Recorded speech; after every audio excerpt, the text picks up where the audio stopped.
Herzlich willkommen zu einer weiteren Ausgabe von Weisheiten zum Mitnehmen. Thema heute: Epilog. Genauer: Gott, die Kirche und LGBTQ. Dieser Titel soll signalisieren, genau genommen signalisiert er, dass ich über die Beziehung zwischen religiösen Überzeugungen der Kirche und der LGBTQ-Gemeinschaft sprechen werde.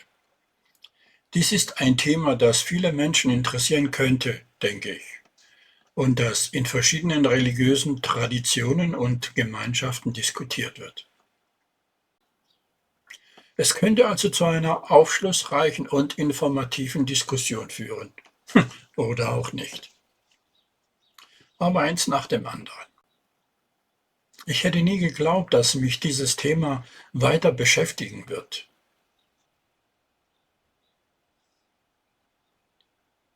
Weit über meine Reihe hinaus ist Genus nur so ein neumodisches dummes Zeugs.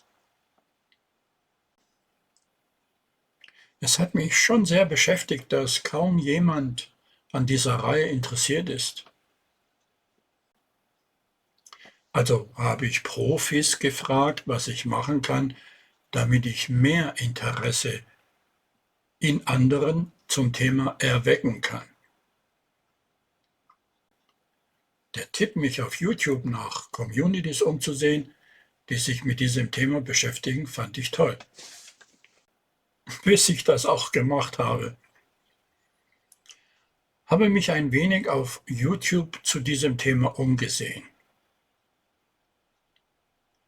Und ich fand es ganz schön traurig, so etwas dort zu sehen. Klar, es gibt auch positive Videos darüber. Aber mich zogen die negativen magisch an, wie Christen solche Menschen angreifen oder im katholischen Polen quere freie Zonen erstellt werden. Das erinnert mich irgendwie an die Kreuzzüge oder an die Kolonialisierung. Meine anderen Gedanken hierzu werde ich hier nicht ausführen. Ehrlich gesagt, ich weiß nicht, ob ich mir das antun will. Vielleicht hätte ich das nicht tun sollen, mich auf YouTube umzusehen. Ich hoffe, dass es verständlich ist, dass ich von solchen negativen Entwicklungen betroffen bin. Diskriminierung und Hass gegenüber LGBTQ-Menschen sind in vielen Teilen der Welt leider immer noch vorhanden. Es liegt bei jedem von uns, sich für Gleichberechtigung und Respekt einzusetzen und gegen Diskriminierung und Hass einzutreten.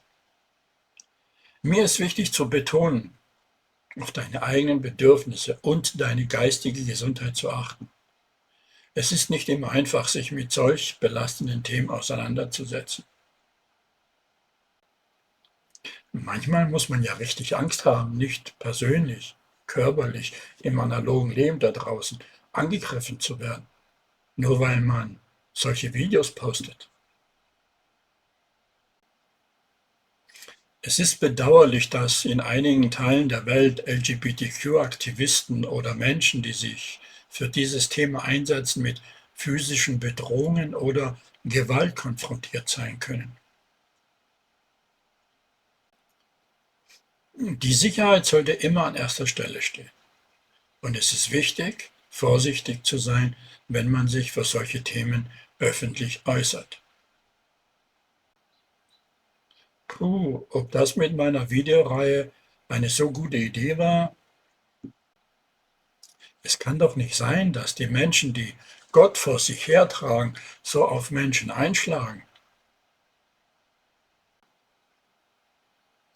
Also machte ich mich auf die Suche, Menschen zu finden, die ich zum Thema Gott, Kirche und LGBTQ fragen konnte. Und ich erzählte von meinen Bedenken. Ich habe mich entschieden, dieses Video zu machen und auch zu posten, aus der Sicht eines Cis-Menschen. Also fragte ich einen Freund. Deine Gedanken und Bedenken sind verständlich, Georg. Es ist bedauerlich, wenn Menschen ihre religiösen Überzeugungen nutzen, um andere zu diskriminieren oder anzugreifen.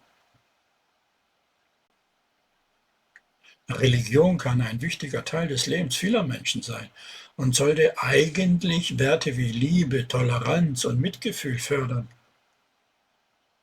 Es ist jedoch wichtig zu betonen, dass nicht alle religiösen Menschen negativ gegenüber LGBTQ-Themen eingestellt sind.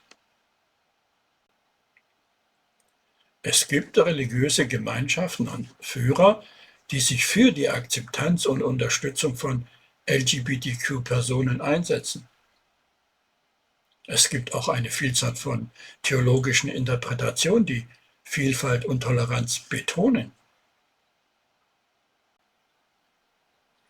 Hallo mein Freund, here I am. Ja, eigentlich, aber nur eben eigentlich. Nochmal meine Frage zu diesem Thema hier. Sind Stellen in der Bibel bekannt, die so ein Verhalten von sogenannten Gläubigen rechtfertigen könnten? Also worauf diese Menschen sich beziehen könnten?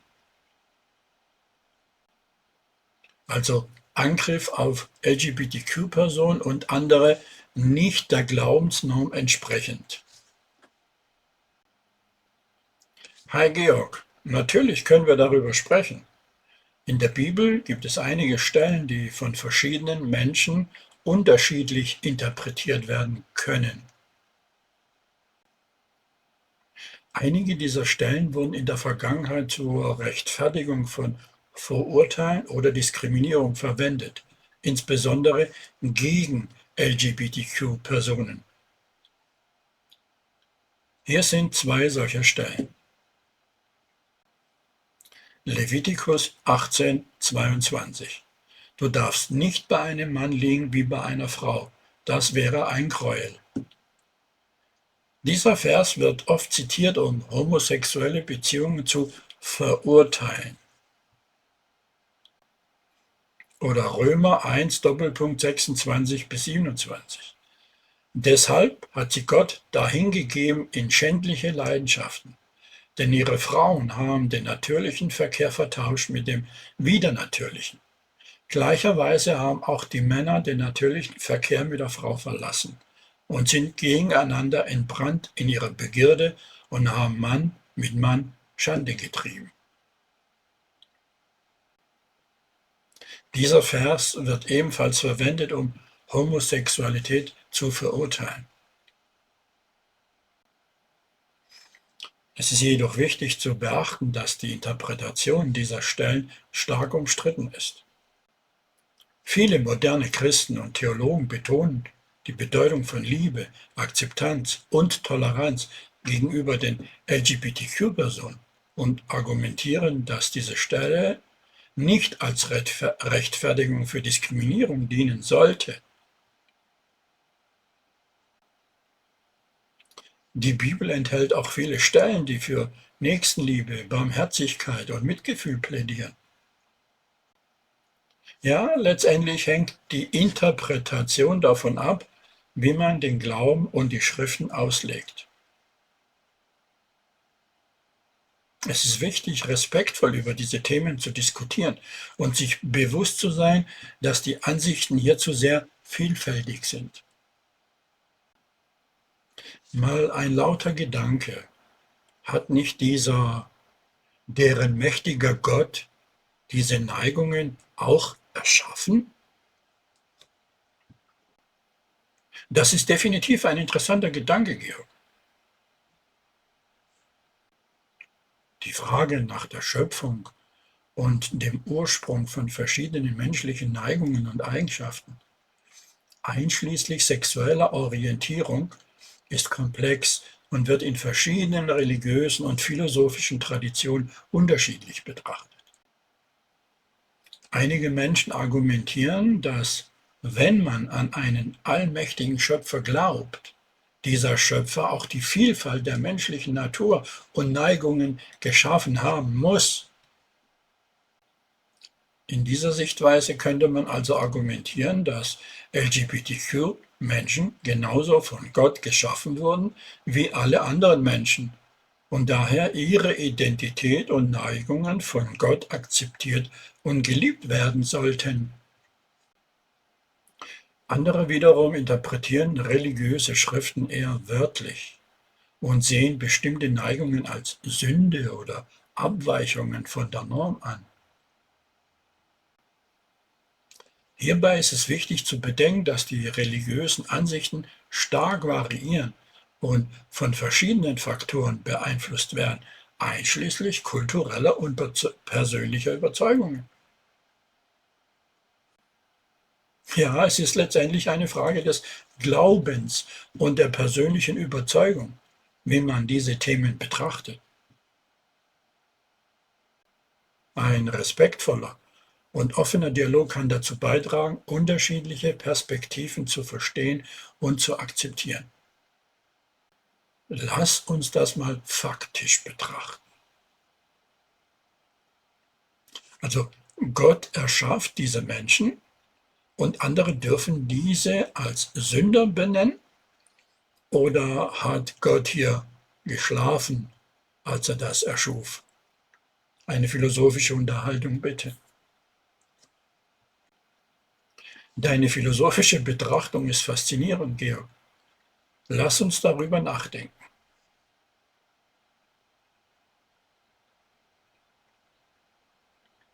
Wenn wir von einem allmächtigen Gott ausgehen, der alles erschaffen hat, dann könnte man sich fragen, ob es überhaupt möglich ist, dass Gott schläft oder Fehler macht.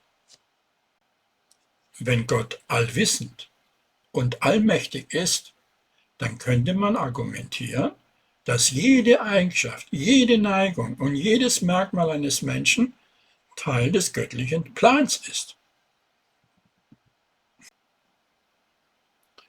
In diesem Sinne wäre es schwer vorstellbar, dass Gott bei der Schöpfung geschlafen hat oder gar Fehler gemacht hat.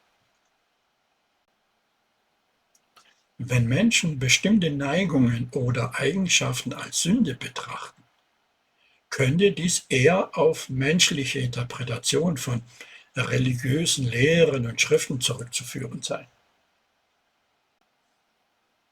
Es ist auch möglich, dass diese Interpretationen im Laufe der Zeit entstanden sind und nicht unbedingt dem göttlichen Willen entsprechen. Eine philosophische Betrachtung könnte sich auch auf die Idee der menschlichen Freiheit konzentrieren. Wenn Gott also Menschen mit der Freiheit ausgestattet hat, ihre eigenen Entscheidungen zu treffen, dann könnte dies doch auch die Freiheit einschließen, verschiedene Neigungen und Identitäten zu haben. Das führt zu der Frage, ob Gott die Vielfalt der menschlichen Natur bewusst zugelassen hat, um die Freiheit und Individualität der Menschen zu respektieren. Letztendlich sind dies komplexe Fragen, die von Philosophen, Theologen und Denkern über die Jahrhunderte hinweg diskutiert wurden. Es gibt keine endgültigen Antworten, aber es ist wichtig, solche Fragen in einem respektvollen und offenen Dialog zu erforschen, um verschiedene Perspektiven zu verstehen. Als ich mal jemanden, einen Gläubigen, fragte, was denn Sünde sei, sagte er, wenn man sich von Gott entfernt. Meine Frage war, wie kann ich mich von etwas entfernen, wenn ich noch nicht dort war? Wie kann ich also dann sündigen? Seine Antwort war, dann kannst du auch nicht sündigen. Ich sagte ihm, ich liebe dich für diese Aussage. Wie können also Menschen behaupten, diese Variationen würden sündigen?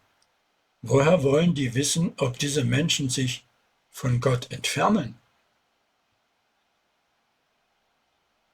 Wenn er die auch noch als Allmächtiger erschaffen hat? Das ist eine tiefgehende Frage, Georg. Die Idee, dass Sünde als sich von Gott entfernen verstanden wird, ist in vielen religiösen Traditionen verbreitet. allerdings führt diese Definition zu interessanten philosophischen Überlegungen, ähnlich wie du sie gerade angesprochen hast. Wenn Gott also allmächtig und allwissend ist und Menschen nach seinem Bild erschaffen hat, dann könnte man argumentieren, dass alles, was in der Welt existiert, einschließlich der Vielfalt der menschlichen Neigungen und Identitäten, ein Teil des göttlichen Plans ist. In dieser Perspektive könnte es sehr schwierig sein zu behaupten, dass jemand sich von Gott entfernt, wenn sie so geschaffen wurden, wie sie sind. Die Frage nach der Beurteilung von Sünde und moralischem Verhalten ist in der Religion und Philosophie äußerst komplex. Unterschiedliche religiöse Gruppen und Denkschulen haben unterschiedliche Ansichten darüber, was als sündhaft angesehen wird und wie man moralisches Verhalten definieren sollte. Dies kann sehr stark von kulturellen, historischen und theologischen Einflüssen abhängen. Dein Standpunkt betont die Betonung von Liebe und Akzeptanz und erregt zum Nachdenken über die Toleranz gegenüber der Vielfalt der menschlichen Erfahrung an. Es zeigt auch, wie unterschiedlich Interpretationen von religiösen Lehren zu verschiedenen Ansichten über moralisches Verhalten führen können.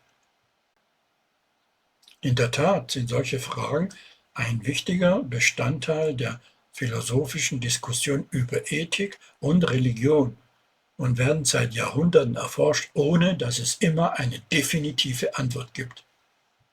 Es ist eine Frage der persönlichen Überzeugung und Interpretation. Ja, über Ethik in der Philosophie habe ich bereits ein Video gemacht und hochgeladen. Aber zurück zum Thema hier.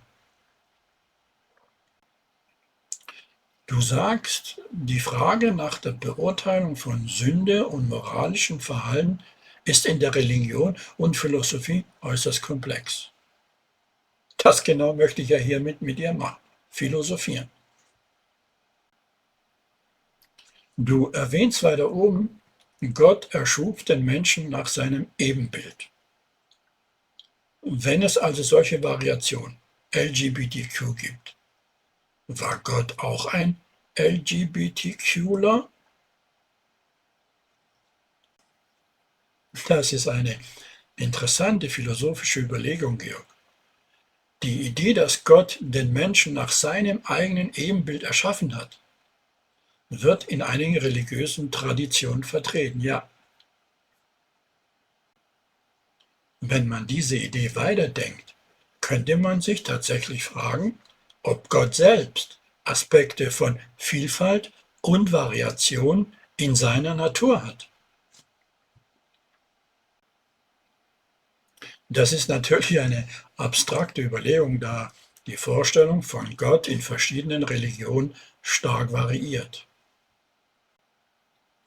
In einigen Glaubensrichtungen wird Gott als transzendent und jenseits jeglicher menschlicher Eigenschaft betrachtet, während andere Glaubensrichtungen menschliche Attribute und Eigenschaften auf Gott übertragen. Die Frage, ob Gott eine Art von LGBTQler sein könnte, ist daher stark von den theologischen Perspektive abhängig, die man vertritt. Einige Menschen könnten argumentieren, dass Gott in seiner Allmacht und Weisheit die gesamte Bandbreite der menschlichen Erfahrung und Identität versteht und schätzt, einschließlich der LGBTQ-Gemeinschaft. Letztendlich ist die Frage eine philosophische Spekulation und regt zur Reflexion über die Natur von Gott und die menschliche Vielfalt an. Es gibt keine definitive Antwort, aber es zeigt, wie unterschiedliche Menschen unterschiedliche Interpretationen ihrer religiösen Überzeugung haben können. Okay, lass uns bei den traditionellen, prominenten Religionen bleiben. Katholisch und evangelisch. Orthodox und weitere nenne ich jetzt nicht, da die zwei vorher genannten ein Abklatsch, sorry für das Wort, von orthodox sind oder sein sollen. Also, was sagen diese zwei Konfessionen über meine Gedanken? Ob da Gott nicht doch ein LGBTQler war oder ist? Oder wie du es ausgedrückt hast, er selbst an Vielfalt festhalten wollte.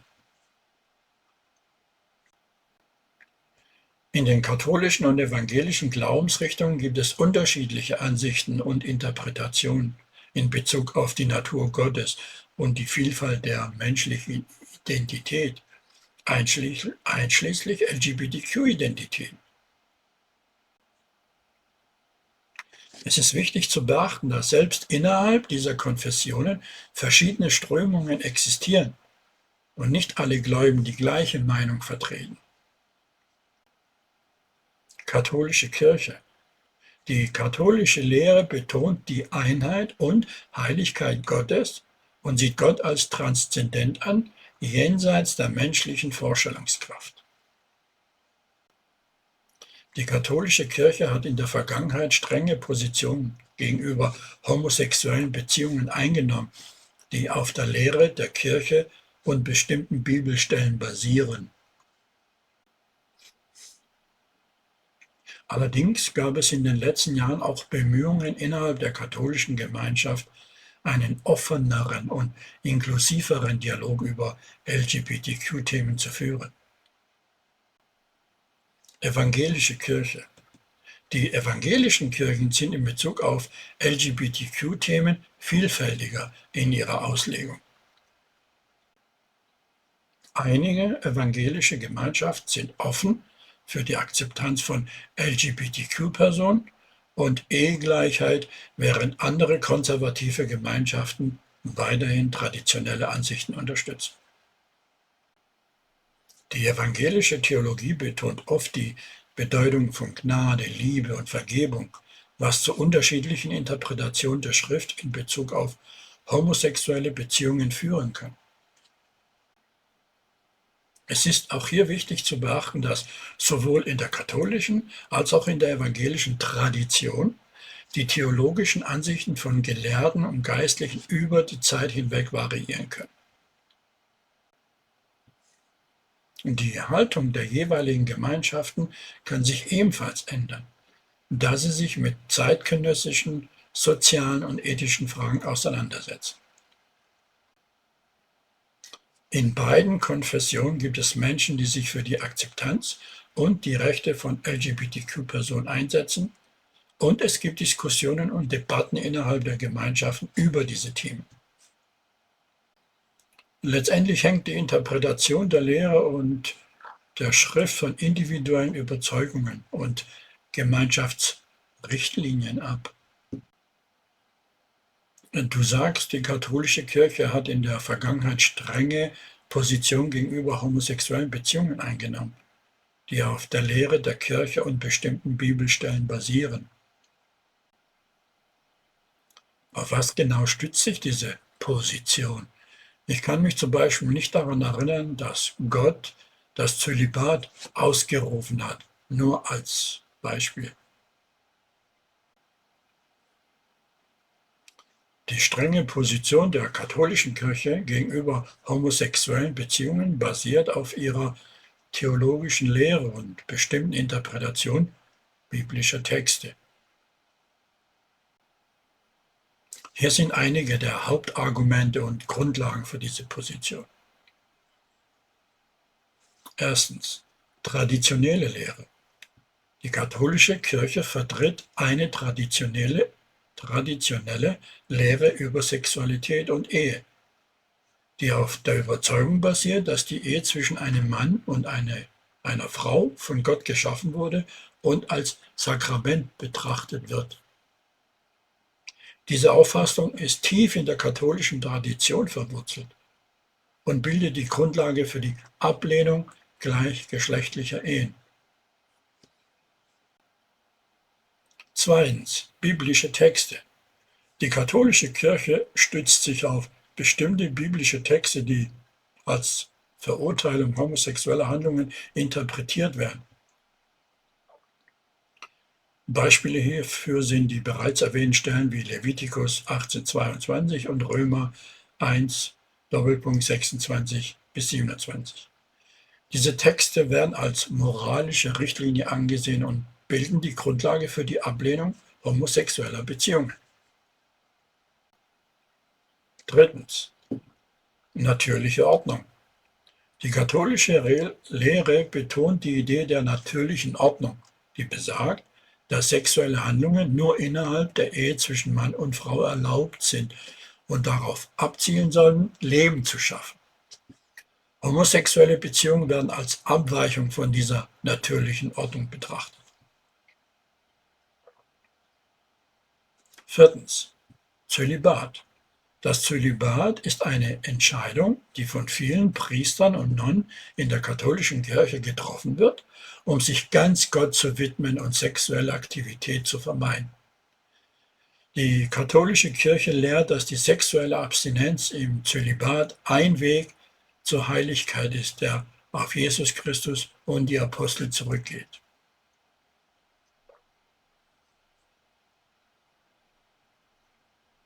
Hier gilt es jedoch zu beachten, dass es innerhalb der katholischen Kirchen Diskussionen und Debatten über diese Themen gibt und nicht alle Gläubigen und Geistlichen teilen die gleichen Ansichten. In den letzten Jahren gab es eine verstärkte Diskussion über die Haltung der Kirche gegenüber LGBTQ-Personen und einige katholische Gemeinschaften haben eine offenere und inklusivere Haltung angenommen. Das heißt also, dass nur Punkt 2 in deiner Aufzählung einen biblischen Hintergrund hat, denn ich auch erstmal recherchieren muss. Oder du kannst die benannten Passagen hier benennen. Die anderen Aufzählungen sind also von oben her aufgezwungen. Da hast du recht, Georg. Die Hauptbibelstelle, auf die sich die katholische Kirche und andere konservative religiösen Gruppen stützen, um homosexuelle Handlungen zu verurteilen, ist in der Tat Levitikus, der besagt, du darfst nicht bei einem Mann liegen wie bei einer Frau. Das wäre ein Gräuel. Die anderen Punkte, die ich in meiner vorherigen Antwort erwähnt habe, basieren eher auf theologischen und traditionellen Überlegungen als auf direkten biblischen Texten. Die katholische Lehre zur Ehe, zur natürlichen Ordnung und zum Zölibat ist Teil der theologischen Tradition und Lehre der Kirche und wurde im Laufe der Jahrhunderte entwickelt und festgelegt. Ja, es ist wichtig zu verstehen, dass die Interpretation der Bibel und die theologischen Lehren in den verschiedenen religiösen Traditionen variieren können. Nicht alle Christen und religiöse Gruppen teilen die gleiche Sichtweise auf diese Themen. Und es gibt verschiedene theologische Ansichten und Herangehensweisen innerhalb des Christentums.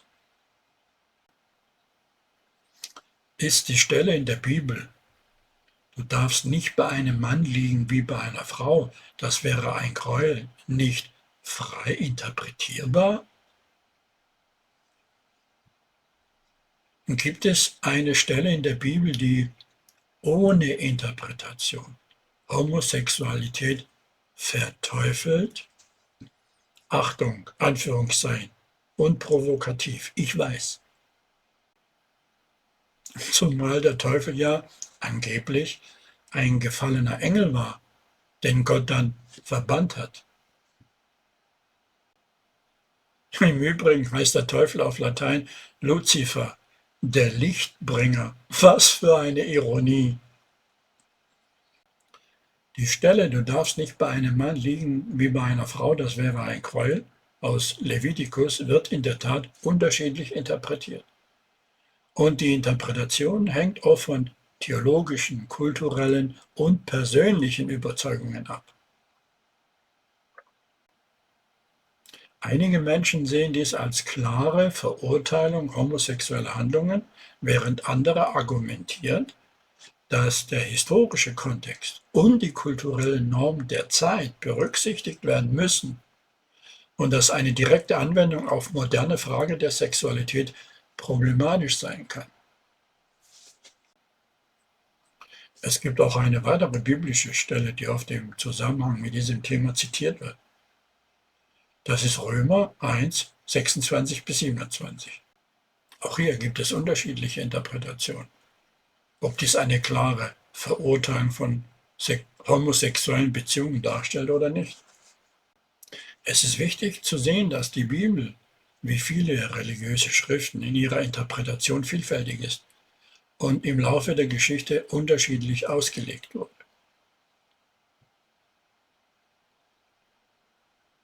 Die Ansichten über Homosexualität variieren stark zwischen verschiedenen religiösen Gruppen und innerhalb derselben Glaubensrichtungen.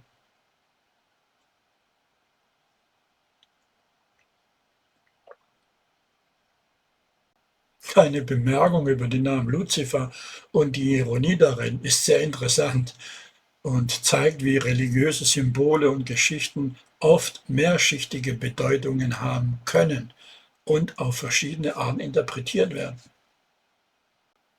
Ja, die Interpretation von religiösen Texten ist oft komplex und facettenreich. Und Gott hat seinen eigenen Sohn geopfert für die Sünden der Menschen oder so ähnlich. Haben die Menschen aus Jesus Worte Nächstenliebe nichts gelernt? Oder aus dem griechischen Wort Agape, was in der Bibel ja fälschlicherweise mit Liebe übersetzt wurde von Luther.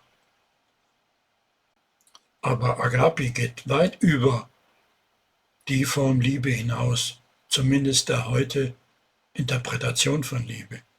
Agape ist bedingungslose Liebe, Mutterliebe, Feindesliebe, Selbstliebe.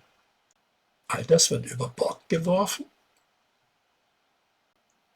Deine Gedanken sind sehr relevant, Georg. Die Botschaft von Jesus, die die Nächstenliebe und die bedingungslose Liebe betont, ist eine zentrale Lehre des Christentums. Jesus lehrte die Menschen, einander zu lieben, Gutes zu tun und sogar diejenigen zu lieben, die als Feinde betrachtet wurden. Der griechische Begriff Agap ist in der Tat sehr tiefgehend und umfasst eine Form der Liebe, die über die übliche Vorstellung von Liebe hinausgeht. Es ist die Art von Liebe, die bedingungslos ist und ohne Erwartungen an Belohnung oder Gegenseitigkeit existiert. Diese Art der Liebe wird in der christlichen Lehre oft als Vorbild für das Verhalten der Gläubigen gegenüber anderen Menschen dargestellt. Leider ist es oft so, dass die Botschaft der Nächstenliebe und bedingungslosen Liebe in der Praxis nicht immer vollständig umgesetzt wird. Menschen können von ihren eigenen Interessen, Vorurteilen oder Ängsten beeinflusst werden und sich von dieser idealen Botschaft entfernen. Dies ist in der Tat ein Widerspruch, denn viele Religionen und philosophische Traditionen erleben, wenn die Ideale nicht immer in der Praxis erreicht werden. Dennoch gibt es viele Menschen und Gemeinschaften, die sich bemühen, die Botschaft von Liebe und Mitgefühl in die Praxis umzusetzen. Sie setzen sich für soziale Gerechtigkeit ein, helfen Bedürftigen und versuchen, die Lehren der Nächstenliebe in ihrem Leben zu leben. Es bleibt eine Herausforderung, aber es gibt immer wieder Hoffnung und Inspiration durch diejenigen, die die Ideale von Agape und Nächstenliebe in die Tat umsetzen. Apropos homosexuell. Wenn Menschen von homosexuell sprechen, auf welches Homo beziehen sie sich? Auf das lateinische Homo oder das griechische? Denn die Bedeutung ist da unterschiedlich. Die Bezeichnung homosexuell leitet sich tatsächlich von zwei verschiedenen Wurzeln ab. die auf verschiedene Sprachen und Bedeutungen zurückzuführen sind. Latein. Das Homo im Wort homosexuell stammt aus dem Lateinischen und bedeutet dort Mensch oder Mann. In diesem Sinne bezieht es sich auf Beziehungen oder Anziehung zwischen Menschen des gleichen Geschlechts. Griechisch. Die griechische Entsprechung für homosexuell basiert auf der Wurzel homios, was gleich bedeutet, und eros, was Liebe bedeutet. In der griechischen Kultur gab es eine lange Tradition von Liebe und Beziehungen zwischen Menschen des gleichen Geschlechts, die als homosexuell im modernen Verständnis angesehen werden könnten. Beide Ursprünge haben historische und kulturelle Bezüge und haben sich im Laufe der Zeit zu dem Begriff homosexuell entwickelt, wie er heute verstanden wird. Es ist wichtig zu beachten, dass die Bedeutung eines Wortes oft von seiner historischen und kulturellen Entwicklung abhängt. Und das kann zu verschiedenen Interpretationen führen. Okay, dass das Wort Homo auch Mann bedeutet, beendet abrupt meine weiteren Gedanken. Ich wusste, dass es Mensch heißt. Meine Frage wäre nämlich, was ist an der Liebe zu Menschen verkehrt? Die Griechen waren da wohl viel weiter, ha? Deine Gedanken sind interessant, Georg. Tatsächlich hatte die griechische Kultur eine viel breitere und offene Sicht auf verschiedene Formen der Liebe, einschließlich der Liebe zwischen Menschen des gleichen Geschlechts. Sie unterschieden zwischen verschiedenen Arten der Liebe wie Agape, bedingungslose Liebe, Eros, leidenschaftliche Liebe und Philia, Freundschaftsliebe.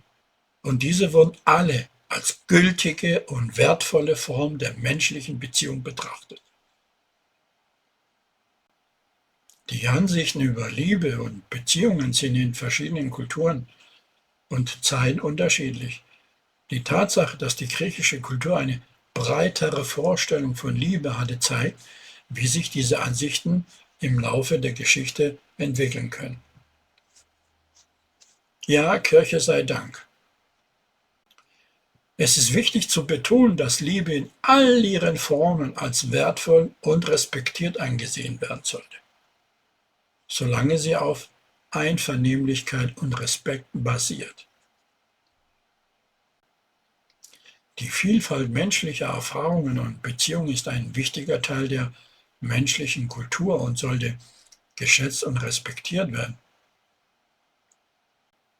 Du sagst, sie unterschieden zwischen verschiedenen Arten der Liebe wie Agape, bedingungslose Liebe, Eros, leidenschaftliche Liebe und Philia, Freundschaftsliebe. Und diese wurden alle als gültige und wertvolle Form der menschlichen Beziehung betrachtet. Wem erzählst du das? Ich bin Grieche. Das ist großartig zu wissen, Georg. Als Grieche kennst du sicherlich die reiche Tradition und Vielfalt der Liebe und menschlichen Beziehungen in der griechischen Kultur besser als die meisten. Es ist eine wunderbare Sache, wie die griechische Kultur verschiedene Formen der Liebe und Beziehungen wertschätzte und diese als gültige und wertvolle Teile des menschlichen Lebens betrachtete. Es ist immer interessant, von Menschen mit einer persönlichen Verbindung zu bestimmten Kulturen und Traditionen zu lernen. Und ich schätze deine Perspektive auf diese Themen. Ich habe von einer zusätzlichen Form der Liebe gelesen, nämlich Stoika, die Objektliebe, zum Beispiel die Liebe zu einem Auto oder ein Cineast zu sein. Weißt du was davon? Ja, ich bin mit dem Begriff Stoiker oder Stoiker vertraut, aber es ist wichtig zu beachten, dass es sich dabei nicht um eine anerkannte Form der Liebe im traditionellen Sinn handelt, sondern um einen Begriff, der sich auf die Liebe oder starke Bindung zu Gegenständen oder Objekten bezieht. Es ist eher eine umgangssprachliche oder informelle Verwendung des Begriffs. Die Objektliebe oder Stoika kann sich auf die starke Zuneigung oder Leidenschaft für Dinge wie Autos, Bücher, Filme, Sammlungen oder andere Objekte beziehen. Menschen können eine tiefe emotionale Bindung zu diesen Dingen entwickeln und sie als einen wichtigen Teil ihres Lebens betrachten. Es ist interessant, wie Menschen verschiedene Arten von Bindungen und Leidenschaften entwickeln können, sei es zu anderen Menschen, zu Ideen, zu Aktivitäten oder zu Objekten. Dies zeigt die Vielfalt der menschlichen Erfahrung und das breite Spektrum menschlicher Emotionen und Beziehungen. Also sowas wie Schwäche, nicht geistige Schwäche, sondern hingezogen fühlen zu etwas oder jemandem. Ja, Stoiker oder die starke Zuneigung zu bestimmten Objekten oder Dingen könnte in gewisser Weise als eine Art Anziehung oder Hingezogensein interpretiert werden. Es ist jedoch wichtig zu betonen, dass dies nicht notwendigerweise als Schwäche betrachtet werden muss, sondern eher als Ausdruck der individuellen Vorlieben und Leidenschaften. Menschen können aus verschiedenen Gründen starke Bindungen zu bestimmten Objekten entwickeln, sei es aufgrund persönlicher Erinnerungen, Interessen oder einfach aufgrund des emotionalen Werts, den sie diesen Objekten beimessen. Solange dies die Lebensqualität nicht negativ beeinflusst, in einem gesunden Maß bleibt, gibt es in der Regel keinen Grund zur Sorge. Es ist interessant zu erkunden, wie Menschen unterschiedliche Formen von Anziehung und Bindungen erleben, sei es zu Menschen, Ideen oder Objekten, und wie diese Beziehungen unser Leben bereichern können. In diesem Sinne. Und jetzt zum Abschluss noch ein philosophisches Zitat von dir. Hast du ein passendes? Natürlich, Georg. Hier ist ein philosophisches Zitat. In der Vielfalt der Gedanken und Ansichten liegt die Schönheit des Denkens. Und in der Offenheit für andere Perspektiven liegt die Stärke der Erkenntnis. Und wer ist der Autor? Das Zitat ist von mir. Es ist eine Zusammenfassung meiner Fähigkeit, vielfältige Gedanken und Ansichten zu reflektieren und in einem offenen Dialog verschiedene Perspektiven zu berücksichtigen. Er repräsentiert die Idee, dass in der Offenheit für verschiedene Sichtweisen die Möglichkeit liegt, zu einem tieferen Verständnis und Erkenntnis zu gelangen. Soll ich jetzt tatsächlich Freund als Autor schreiben? Es steht dir frei, wie du es präsentieren möchtest, Georg. Also, in diesem Sinne, in der Vielfalt der Gedanken und Ansichten liegt die Schönheit des Denkens, und in der Offenheit für andere Perspektiven liegt die Stärke der Erkenntnis. Ein Freund. Weisheiten zum Mitnehmen, bleibt mir gewogen, euer Georg Muratidis. Bis zum nächsten Mal. Kommentare erwünscht.